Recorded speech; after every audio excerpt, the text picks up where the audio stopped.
اعوذ باللہ من الشیطان الرجیم بسم اللہ الرحمن الرحیم سبحان اللہ وبحمدہ سبحان اللہ العظیم اللہم صلی علی محمد وعلی آل محمد وعلی عبدہ المسیح الموعود انکا حمید مجید۔ معزز ناظرین السلام علیکم ورحمۃ اللہ وبرکاتہ۔ خاکسار جناب اشرف ملک صاحب کے دو کامنٹ 7 سپٹمبر 1974 اور پھر حضرت مسیح موعود علیہ الصلوۃ والسلام کی تکذیب، ان دو کامنٹ پر اپنا تجزیہ جو ہے پیش کرے گا۔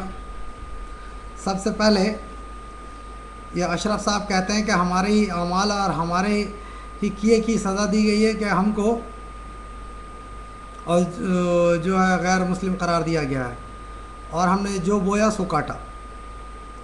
اب سوال یہ آتا ہے کہ یہ 7 ستمبر کا دن تو وہ خوشخبری ہمارے لیے لے کے آیا جس کے متعلق ہمارے آقا و متا سیدنا حضرت اقدس محمد عربی خاتم النبیین صلی اللہ علیہ وآلہ وسلم نے پیشن گوئی کی تھی، اور وہ سب کو معلوم ہے وہ 72 فرقے ہوں گے اور ناری ایک جو ہے امام کے ساتھ ہوگا، 72 کے 72 ناری اور جہنمی ہوں گے۔ تو وہ دن تو اللہ تعالیٰ کے فضل و کرم کے ساتھ جماعت احمدیہ کی تاریخ کا ایک حصہ ہے، اور جو حضرت مرزا غلام احمد صاحب مسیح موعود مہدی موعود علیہ الصلوۃ والسلام کے صداقت کی دلیل ہے الحمدللہ۔ پھر آپ کہتے ہیں کہ جی آپ لوگوں نے ایسا کر دیا، یہ آپ لوگوں نے جو ہے یہ ہنگامہ کر دیا، وہ ہنگامہ کر دیا، تو آپ جو ہے گالیاں سن کر دعا دو، پاک کے دکھ آرام دو، کبر کی عادت جو دیکھو تم دکھاؤ انکسار۔ یہ حضرت مسیح موعود علیہ الصلوۃ والسلام کا سبق اس وقت کہاں چلا جاتا ہے؟ جس طرح میں نے پہلے کہا تھا، پھر کہہ رہا ہوں کہ بڑے بھائی گالیاں سن کر دعا دو، پاک کے دکھ آرام دو، بہت اچھے شعر کو آپ نے کوٹ کیا ہے، اور اس پر آپ کیوں نہیں چل رہے ہیں؟ جب کسی چیز کو کوٹ کریں تو اس پر چلیں، تو پھر اس مثال کو دیں تو وہ اچھا بھی لگتا ہے۔ اب گالیاں سن کر دعا دو، آپ کو جب کہ کوئی گالی نہیں دے رہا ہے، اس کے باوجود جو ہے آپ کس قدر گندی زبان جو ہے ہمارے امام معصوم سیدنا حضرت مرزا بشیر الدین محمود احمد خلیفۃ المسیح ثانی المصلح موعود رضی اللہ تعالیٰ عنہ کے شان اطہر پر کر رہے ہیں۔ تو اس وقت آپ کا یہ تعلیم حضرت مسیح موعود نے جو آپ کو دیا ہے وہ کہاں چلا جاتا ہے؟ پھر ہے کہ پاک کے دکھ آرام دو، چلیں جی آپ کو بہت دکھ مل گیا ہے، مان لیتا ہوں 2 منٹ کے لیے، تو کیا آپ اس دکھ کے بدلے آپ آرام دے رہے ہیں؟ نہیں دے رہے ہیں۔ پھر کبر کی عادت جو دیکھو تم دکھاؤ انکسار۔ اگر کوئی کبر کر رہا ہے، کوئی غلط انداز سے پیش آ رہا ہے، تو تم جو ہے انکساری دکھاؤ۔ تو آپ نے کون سی انکساری دکھائی ہے؟ تو لہٰذا اگر آپ حضرت مسیح موعود علیہ الصلوۃ والسلام کے ماننے والے ہیں، حضرت مسیح موعود علیہ الصلوۃ والسلام کی تعلیمات پر عمل کرنے والے ہیں، تو چھوڑیں فضل احمدی کیا کیا ہے، کون کیا کیا ہے، کون کیا کیا، اس سے آپ کا لینا دینا نہیں ہے۔ حضرت مسیح موعود علیہ الصلوۃ والسلام کا تعلیم جو ہے وہ آپ کے لیے نمونہ ہونا چاہیے۔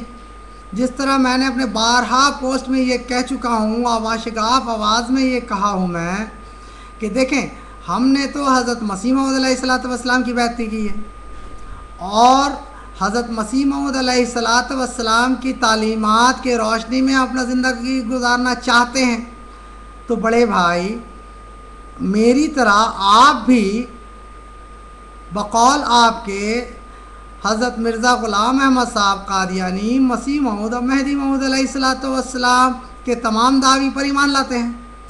اور ابھی آپ نے اپنے کامنٹ میں یہ کہا بھی ہے کہ وہ کچھ اس طرح ہے کہ آپ کے مربیان اور عہدیداران میرے جیسے آدمی کے دل سے حضرت مسیح موعود علیہ الصلوۃ والسلام کا جو مقام ہے وہ نکال نہیں سکتے۔ یقیناً اگر آپ کے دل میں حضرت مسیح موعود علیہ الصلوۃ والسلام کی عزت ہے تو دنیا کی کوئی طاقت اس کو نہیں نکال سکتی۔ اس میں کوئی شک نہیں ہے، یقیناً آپ نے بہت اچھی بات کہی ہے، لیکن سوال یہ ہے کہ آپ اس کو عملی طور پر کس طرح پورا کر رہے ہیں، عملی زندگی آپ کا کیا ہے؟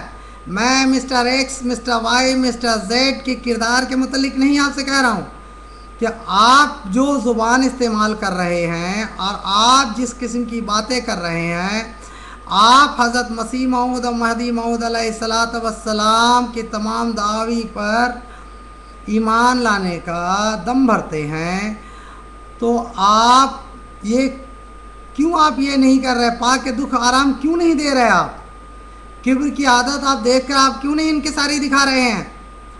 تو لہٰذا آئندہ میں امید کرتا ہوں، جس طرح اللہ کا بہت بہت شکر، اور میں آپ کو جزاک اللہ و احسن الجزا بھی کہہ دوں کہ آپ نے میری اس بات کو مانا، اس کا خیال ایٹ لیسٹ اپنے اس کامنٹ میں رکھا ہے جو میں نے رسول کریم صلی اللہ علیہ وسلم کے احادیث کے تعلق سے آپ کو کہا تھا۔ وہ یہ ہے کہ تم ستاری، اور قرآن کریم کے بھی حوالے سے میں نے کہا تھا کہ تم ستاری کا حق ادا کرو، اللہ تعالیٰ تمہاری ستاری کرے گا۔ تو اس لیے میں آپ کو جزاک اللہ و احسن الجزا کہہ رہا ہوں کہ آپ جو ہے قرآن کریم اور احادیث نبویہ صلی اللہ علیہ وسلم کے اس بات پر عمل کیے، کیونکہ دیکھیں یہی تو ہماری زندگی کا مقصد ہونا چاہیے۔ کسی کے ذات کو پر کیچڑ اچھالنے سے کیا فائدہ ہوگا؟ ہمارا اعمال اپنے ہی خراب ہوگا، ہم خود خدا کے نظر میں جو ہے جو قبول نہیں ہوں گے، اور خدا تعالیٰ جب ہم سے یہ سوال کرے گا کہ میں نے تجھ کو کہا تھا کہ تو ستاری کا حق ادا کر، تو کیوں نہیں کیا؟ تو اس کا جواب ہمارے پاس نہیں ہوگا۔ لہٰذا ایک بار پھر شکریہ، کہ امید آپ اس قسم کا خیال رکھیں گے۔ اس سے آپ ہی کے فائدے کی بات ہے، اس سے فضل احمدی کو تو کوئی فائدہ نہیں ہوگا، لیکن اتنا ضرور ہے کہ اللہ تعالیٰ جو رحمان ہے اور رحیم ہے، بے حد رحم کرنے والا، بار بار کرم کرنے والا ہے، تو اس کی عنایت کی نظر تو اس وجہ سے آپ پر ہو سکتی ہے کہ آپ جو ہے اللہ تعالیٰ کی جو ایک صفت ہے ستاری، اس سے کچھ لے رہے ہیں۔ خیر، اب میں آتا ہوں کہ آپ نے کہا کہ بھٹو کی حکومت کو اپنا سمجھ لیا، خدا کی حکومت سے منہ موڑ لیا۔ نہیں میرے بڑے بھائی، یہ بات نہیں ہے۔ آپ کو پتہ ہے کہ جماعت احمدیہ کبھی بھی کسی بھی دنیاوی حکومت پر انحصار نہیں کرتی ہے۔ جماعت احمدیہ کا انحصار اس دن سے، جس دن سے حضرت مسیح موعود علیہ الصلاۃ والسلام نے اپنا دعویٰ کیا اور جماعت احمدیہ کی بنیاد بھی ڈالی، اس دن سے جماعت احمدیہ کا جو ایمان ہے وہ یہ ہے کہ ہمارا اللہ ہی ہمارا محافظ و نگہبان ہے۔ لہٰذا اس غلط فہمی کو اپنے دل سے نکال دیں۔ پھر آپ نے کہا کہ محبت سب کے لیے، نفرت کسی سے بھی نہیں، یعنی لو فار آل ہیٹڈ فار نون۔ جی بڑے بھائی، آج ہم اس لیے اس سلوگن کو اپنی طرف منسوب کرتے ہیں کہ یہ سلوگن رسول کریم صلی اللہ علیہ وسلم کا ہے، اور جب مسلمان اس کو بھول بیٹھے، اور ہمارے تیسرے امام سیدنا مرزا ناصر احمد رحمہ اللہ تعالیٰ خلیفۃ المسیح الثالث نے یہ سلوگن دیا تھا ہم کو، اور اللہ کے فضل سے ہم اس پر عمل کر رہے ہیں۔ اب محبت سب کے لیے، نفرت کسی سے نہیں، جیسا کہ میں کہا کہ رسول کریم صلی اللہ علیہ وسلم کا دیا ہوا سنت ہے۔ اگر اس کا ہر مفہوم وہی لیا جائے کہ کسی سے نفرت نہیں، تو جنگ بدر اور جنگ احد، جنگ خندق وغیرہ نعوذ باللہ بیکار لڑی گئی تھی، تو وہ تو اس کے خلاف ہو جاتی ہے۔ نہیں میرے بڑے بھائی، یہ سمجھ کا پھیر ہے۔ امید ہے آپ اس مثال سے کچھ حاصل کریں گے اور اس بات کو سمجھیں گے کہ لو فار آل ہیٹڈ فار نن، محبت سب کے لیے، نفرت کسی سے بھی نہیں کا مفہوم یہ نہیں ہے۔ ہاں، جب بھی یہ قرآن کریم جہاں جہاں بھی سیلف ڈیفینس کا اجازت دیا ہے، وہاں ہم سیلف ڈیفینس کریں گے، اور اس ہمارے سیلف ڈیفینس کے عمل سے لو فار آل ہیٹڈ فار نن، محبت سب کے لیے، نفرت کسی سے نہیں، کہ ہمارے سلوگن پر کسی قسم کا کوئی آنچ نہیں آتا۔